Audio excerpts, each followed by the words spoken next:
Pakistan pala eh. Ay, tanga mo! Jimmy, uwi na. Aba na. Saan ka ba? Ikaw ang binibining na ninanais ko, binibining marikit na dalangin ko. Ikaw ang Ayaw, di ba?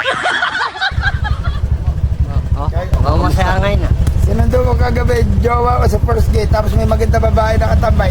Sabi ng mga lalaki, ano kaya ba, binabatay mo yung maganda babae dyan? Wow! Garapal ka rin ha? Okay, tuwan lang. Sinundo ko jowa ko eh.